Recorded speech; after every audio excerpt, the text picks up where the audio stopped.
All right, collaboration is about bridging distance. It doesn't matter how far you've got to go. In this case, it's across both continents and oceans. And to find ways or to learn about new ways of bridging those distances and making yourself, kind of like able to go from one place to another at a blink of an eye, I'm going to go to Collaboration Superpowers to ask them what they've come up with as new ways of doing this. Eleanor and Lisette. Thank you so much for having us, Dawna. Eleanor Slomba, one half of Collaboration Superpowers, and we have been partnering with Suitable Tech, a company that makes a product called the Beam Pro, which is a form of telepresence. So this is a three-dimensional object on wheels. Lizette's going to show you a picture of it in a moment, but you can actually be in a room and have a spatial presence remotely.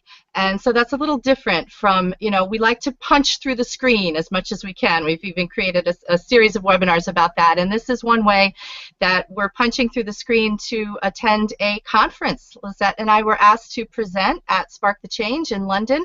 So we're going to be doing that with the help of the Beam Pro.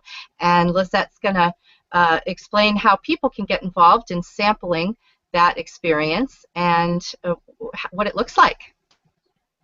Yeah, absolutely. So what we're doing is we're giving a presentation in London, and Eleanor is in Connecticut, and I'm able to go to London, but it's pretty far to fly to give a 30-minute presentation if you're coming from the US. So we were looking into, well, what are the options? And we found the Beam Pro by Suitable Tech, and they graciously allowed us to use this at this conference. And what we've done is anybody can now beam in. You can buy a ticket to beam in. You can just try it out, or you can attend a talk, whatever you'd like. And if you go to collaborationsuperpowers.com/conference, you'll be able to beam in. And let me actually show you what it looks like. I'll share my screen.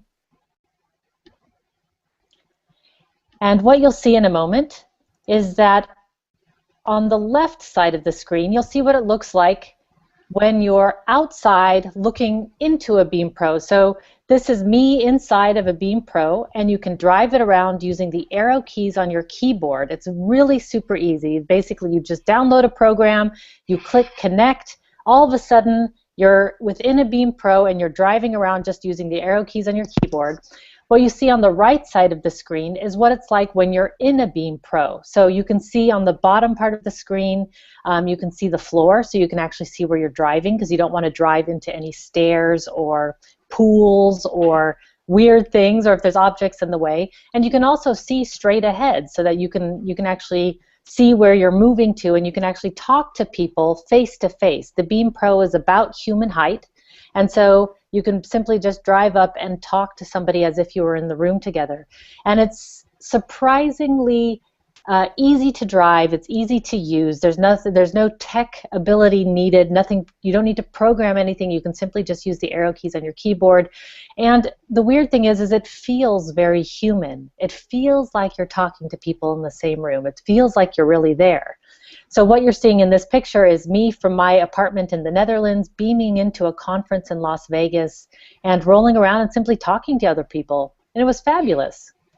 And when I tried it beaming into Lyon, France, what I noticed that the screen can't show is the sound awareness. One of the ways that you know that you're traveling through space is when you get closer to a group of people standing and talking, you can hear them better.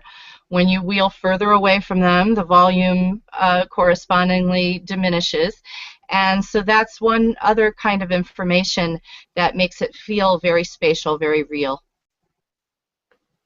Some of the exciting uses of the Beam Pro, in my opinion, are museums are using them so that you're able to actually see exhibits in museums. So we could go to a museum in France and look around and really look at the art and the sculptures and see what's there. And another use, of course, is for medical technology. If you live in a really remote area and you need to see a specialist that's in another state or very far away, the specialist can actually beam in to this remote area and take a look at what's going on, talk to you face to face, and really have a conversation. So those are, I think, there's lots of applications, but those two to me seem like very exciting and tangible things that the everyday person can relate to.